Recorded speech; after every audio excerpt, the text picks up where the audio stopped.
Stamp. किसी को coins collect करने का शौक होता है तो किसी को पुराने स्टाम्प कलेक्ट करने का, लेकिन मैं हूँ स्मार्टफोन लवर, इसलिए मुझे आईफोन्स कलेक्ट करने का शौक है। यहाँ मेरे पास आईफोन 1 से लेके 16 तक हर एक सीरीज का स्मार्टफोन है और अब तक एप्पल ने टोटल 46 आईफोन्स लॉन्च करे हैं आपकी जानकारी के। आज हम हर एक आईफोन की कुंडली निकालेंगे और देखेंगे आईफोन 1 से लेके 16 तक एप्पल ने ऐसा क्या जादू फैला रखा है कि इंडस्ट्री में सिर्फ उसी का सिक्का चलता है। जब भी कोई स्मार्टफोन दिखते हैं, अगर 100 रुपीज का प्रॉफिट हो रहा है स्मार्टफोन इंडस्ट्री में, तो 60 to 70 रुपीज तो सिर्फ एप्पल ही कमाता है। बाकी बचे हुए 30-35 रुपए में सारी कंपनियां आती हैं। एप्पल का जहां स्टार्टिंग से ही एक प्रीमियम स्मार्टफोन बनाने की तरफ रहा है और उसको हम इनके आईफोन 1 से ही देख सकते हैं। इसकी इन हैंड फील, ये लुकिंग वाइज बहुत ही ज्यादा प्रीमियम है। इस सितंबर 2007 में लॉन्च हुआ था। आज इसको 17 साल हो चुके हैं, लेकिन आज भी ये वर्किंग कंडीशन में है।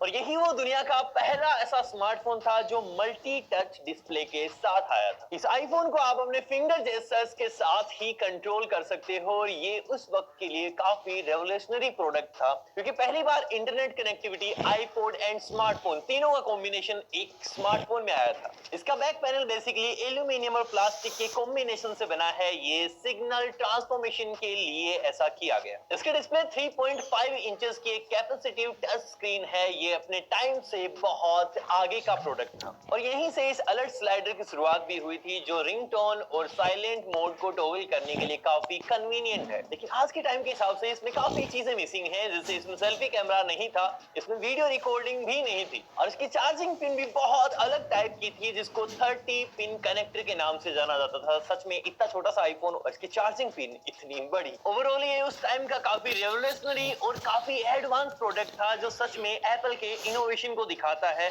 और आज भी इसको हाथ में लोगे तो काफी एक नॉस्टैल्जिया वाली फील देता है। और इसके एक साल बाद अकॉर्डिंगली हमें आईफोन 2 मिलना चाहिए था, लेकिन उसकी जगह मिला हमें iPhone 3G with this plastic back design। और ये एप्पल का पहला 3G फोन है। इसकी पोर्ट्स एंड बटन बिल्कुल आईफोन 1 की तरह ही थे, बस इसका जो एल्यूमिनियम बैक था वो पूरा का पूरा प्लास्टिक बैक में कन्वर्ट हो चुका था, जो उस टाइम के लिए काफी बड़ी बात थी। इस वक्त एप्पल ने अपना ऐप स्टोर भी लॉन्च कर दिया था और इसने सच में ऐप इंडस्ट्री को पूरी तरीके से बदल के रख दिया। इसके अलावा इसके एनिमेशंस भी काफी फास्ट हो गए थे और ये 2008 में 31,000 रुपीज का लॉन्च हुआ और इसके 3 साल बाद 2011 में आता है आईफोन 4, जो इंडिया में 42,500 रुपीज का लॉन्च हुआ था और ये दुनिया का सबसे पहला फोन था जिसने सेल्फी कल्चर को स्टार्ट किया था। तो इसको लॉन्च हुए ऑलमोस्ट 15 साल हो चुके हैं, तो क्यों ना अभी सेल्फी ले ली जाए। अब आज 15 साल बाद भी इस सेल्फी को देखोगे तो आपको बहुत ज्यादा ड्रास्टिक चेंज नहीं दिखेगा। हाँ, हो सकता है थोड़ी सी कैमरा ने लाइट ज्यादा कैप्चर करना स्टार्ट कर दी हो, थोड़ी सी पोस्ट प्रोसेसिंग ज्यादा बेटर हो गई हो, लेकिन उस टाइम के हिसाब से मैं सोचूं तो सच में ये सेल्फी भी बहुत कमाल की है। और इस सेल्फी के अलावा और भी बहुत सारे चेंजेस थे जो आपको नए आईफोन के अंदर देखने को मिले। जैसे पहली बार आपको किसी स्मार्टफोन में रेटिना डिस्प्ले मिली, जिसकी टेक्स्ट और वीडियोस, फोटोज इतनी ज्यादा शार्प थी जैसा किसी और स्मार्टफोन में उस वक्त एग्जिस्ट नहीं करता था। और सेकेंडरी, इसका स्टेनलेस स्टील और ग्लास का बैक डिजाइन भी काफी आइकॉनिक बन गया था और सच में ये इतना हार्ड है कि आज भी इसको गिराने में कोई डर फील नहीं होता। और एप्पल की खुद की होममेड बायोनिक चिप भी इसी आईफोन 4 के साथ स्टार्ट हुई थी। नेक्स्ट आईफोन 5 आते आते स्क्रीन का साइज 3.4 इंचेस से अब 4 इंचेस हो चुका और ये साइज में इंक्रीमेंट सच में हाथ में फील भी होता है। ऑल्दो आपको वॉल्यूम बटन या फिर पावर बटन वहीं के वहीं प्लेस देखने को मिलते हैं, लेकिन इस बार एक चीज चेंज हुई थी, which is 3.5 mm जैक, जो नीचे की तरफ आ चुका था। और इस बार एक और मेजर डिफरेंस आया था, ये 30 पिन केबल इस लाइटनिंग केबल में कन्वर्ट हो चुकी थी, जो पहली पिन के मुकाबले काफी छोटा भी था और काफी एफिशिएंट भी था। मतलब अगर रात में भी डालोगे तो गलत नहीं डलेगा, सही जगह ही जाएगा। और होम बटन में पहली बार टच आईडी को इंटीग्रेट किया गया था आईफोन 5s के साथ। और फिर 2014 में आता है आईफोन 6 एंड 6 प्लस और यहां से स्टार्ट होती है एक ऑल न्यू एरा की। ये iPhone slim and light weight तो थे ही, साथ ही में एप्पल पे भी पहली बार इंटीग्रेट हुआ था और यहीं से स्टार्ट हुआ था आईफोन का बैंड होना। और कुछ मेजर चेंजेस जो आपको आज तक देखने को मिलते हैं और वो है पावर बटन, जो राइट साइड में आ चुका था, पहले जो ऊपर की साइड आया करता था। और 4K वीडियो रिकॉर्डिंग का सपोर्ट भी इसी आईफोन से स्टार्ट हुआ था, जो आज तक हमको आईफोन्स में देखने को मिलता है। सेम वो 8K तक नहीं गया है। और उसके बाद आते हैं 2016 में लॉन्च हुए आईफोन 7 के ऊपर। ये सच में बहुत कमाल का स्मार्टफोन था, लेकिन यहाँ पे ट्रेडिशनल 3.5 mm जैक हट चुका था और ये काफी बोल्ड मूव था बाय एप्पल और बहुत सारा क्रिटिसिज्म भी मिला bye Apple and other brands. और इसकी जेड ब्लैक फिनिश काफी ज्यादा वायरल हुई थी और ये वो पहला स्मार्टफोन था जो ड्यूअल स्टीरियो स्पीकर्स के साथ आया था, प्लस इसके अंदर ही आपको ऑफिशियली आईपी रेटिंग देखने को मिली थी पहली बार। बस अब तक जो फिजिकल बटन देखने को मिलता था वो अब एक प्रेशर सेंसिटिव बटन के रूप में कन्वर्ट हो चुका था, जो दबता नहीं है, सिर्फ टच करने से ही काम करता है। नेक्स्ट 2017 आईफोन 8, ये पहला ऐसा आईफोन था जो वायरलेस चार्जिंग के साथ आया था और इसकी एक ग्लास बैक फिनिश बहुत ज्यादा प्रचलन में थी। साथ ही इसमें पहली बार ट्रू टोन डिस्प्ले भी इंट्रोड्यूस करी गई थी जो स्क्रीन कलर्स को एम्बिएंट लाइट के अकॉर्डिंग एडजस्ट कर सकती थी। और 2017 में ही आईफोन 10 भी आ चुका था जिसे आईफोन एक्स भी बोलते हैं। ये काफी ज्यादा वैल्यू फॉर मनी और काफी ज्यादा मल्टीपल कलर्स के साथ आया था। और उसके बाद 2018 में इसमें 3 आईफोन्स को और ऐड करा गया जिसमें आईफोन एक्सएस, आईफोन एक्सआर और आईफोन एक्सएस मैक्स थे। और ये वो सीरीज थी जो दुनिया में सबसे ज्यादा फेमस हुई और इसने सबसे ज्यादा आईफोन्स बेचे। और उसके बाद एप्पल के जितने भी फोन्स आए उनके अंदर लोगों का मानना है कि इतने ज्यादा इंप्रूवमेंट्स नहीं हुए जितने इस आईफोन एक्सएस मैक्स के अंदर या फिर एक्स सीरीज के अंदर थे। यहाँ पे आपको पहली बार फेस आईडी देखने को मिली, पहली बार आईफोन्स में नोच देखने को मिली। इवन आईफोन्स में ही नहीं, किसी भी स्मार्टफोन में अब तक कोई नोच नहीं आई। पहली बार इस आईफोन में ओलेड डिस्प्ले को इंट्रोड्यूस करा गया और पहली बार ही स्टेनलेस स्टील की फ्रेम्स को। एंड सबसे इंपॉर्टेंट चीज, ये वो पहला आईफोन था जो 1 लाख रुपए की प्राइस को पार कर चुका था। और कहते हैं ना, वीडियो लंबी नहीं बड़ी होनी चाहिए, तो अब जो भी आईफोन बचे हैं उनके मैं आपको मेन हाईलाइट पॉइंट्स ही बताऊंगा, क्योंकि अब तक जो आईफोन आए वो अपने आप में यूनिक थे, बहुत ज्यादा आर&डी के साथ बने थे, बहुत ज्यादा फ्यूचरिस्टिक अप्रोच के साथ बने थे। लेकिन इसके बाद जो भी आईफोन्स आए हैं वो एक बिजनेस को बनाए रखने के लिए या फिर एप्पल कंपनी का रेवेन्यू बढ़ाने के लिए आए।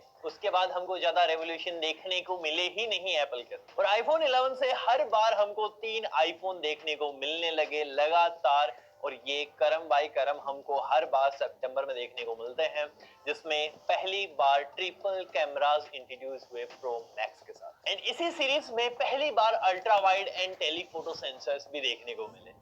नेक्स्ट आईफोन 12, ये वो कातिलाना सीरीज थी जहां से बॉक्स में चार्जर आना बंद हो चुका था। और ये अगेन वो सीरीज थी जहां पे कोई नया डिजाइन इंट्रोड्यूस नहीं हुआ था। ये फोन से आईफोन 5 की तरह बॉक्सी होने लगे थे। इसी के साथ पहली बार 5G टेक्नोलॉजी को इंट्रोड्यूस किया गया था एंड सिरेमिक शिल्ड को।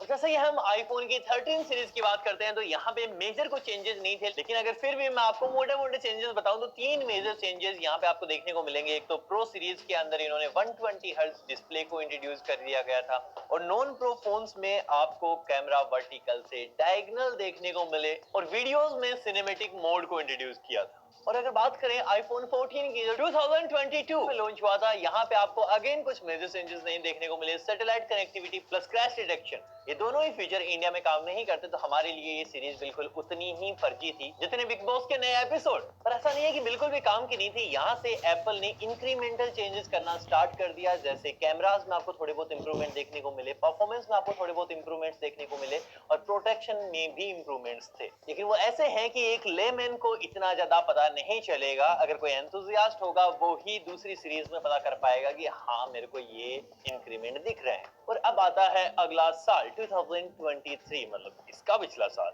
यहाँ पे आपको देखने को मिला आईफोन 15, 15 प्रो, 15 प्रो मैक्स, और यहाँ से लाइटनिंग पोर्ट पूरी तरीके से हट चुका था। और ये एप्पल ने अपनी मर्जी से नहीं, यूरोपियन यूनियन के दबाव में आके किया, बट स्टिल हमको सारे ही आईफोन्स में टाइप सी मिल गया। और उसके बाद एप्पल की बाकी सारी चीजों में भी, जैसे आईपैड में, साथ ही में TWS में, और यहाँ पे पहली बार ऑफिशियली सारे ही आईफोन्स में डायनेमिक आइलैंड को इंट्रोड्यूस कर दिया गया था। और आज तक एप्पल कैपेबल नहीं हुआ है अंडर डिस्प्ले कैमरा देने में, लिहाजा यही डायनेमिक आइलैंड हमको हर सीरीज में झेलना पड़ता है। और यहाँ पे हार्डवेयर और सॉफ्टवेयर का इतना अच्छा कॉम्बो था कैमरा डिपार्टमेंट में कि यहाँ पे सबसे बड़े चेंजेस आपको देखने को मिले, जितने चेंजेस आपको 12 से 13 में नहीं देखने को मिले। और साथ ही आईफोन 16 ने भी मार्केट में काफी ज्यादा धमाल मचाया है, क्योंकि आईफोन 16 तक परंपरागत चले आ रहे डायगोनली कैमरा को इस बार वापस वर्टिकल कर दिया। और सच में एक क्या कमाल का ही आविष्कार था। इस बार एक और बटन हमको देखने को मिला कैमरा को कंट्रोल करने के लिए, और इससे ज्यादा वाहियात मैंने चीज आज तक नहीं देखी एप्पल के इतिहास में। और हम पिछले 2 सालों से सैमसंग के फोन्स में एआई देखते आ रहे थे और सच में वो बहुत कमाल काम कर रहा था। चैट जीपीटी जैसे कमाल एडवांस चीजें हमको देखने को मिल चुकी हैं, लेकिन एप्पल ने भी अपने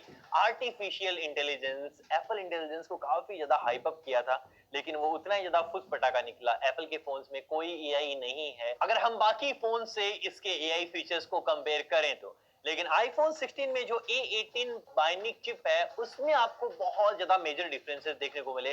जिसने भी आईफोन 15 या 14 यूज करा है नॉन प्रो, वहां पे आपको मेजर डिफरेंसेस नोटिस होंगे अगर आप गेमिंग करते हैं, मल्टीटास्किंग करते हैं, वो भी बहुत हाई एंड। तो शायद आने वाले टाइम में आपको बहुत कमाल के एआई फीचर्स देखने को मिल सकते हैं यहाँ पे, क्योंकि ये वो टाइम है जहाँ पे आपको सारी ही सीरीज में A18 बाइनिक चिप देखने को मिली। वो अलग चीज है कि आईफोन 16 प्रो मैक्स के अंदर A18 प्रो बाइनिक चिप।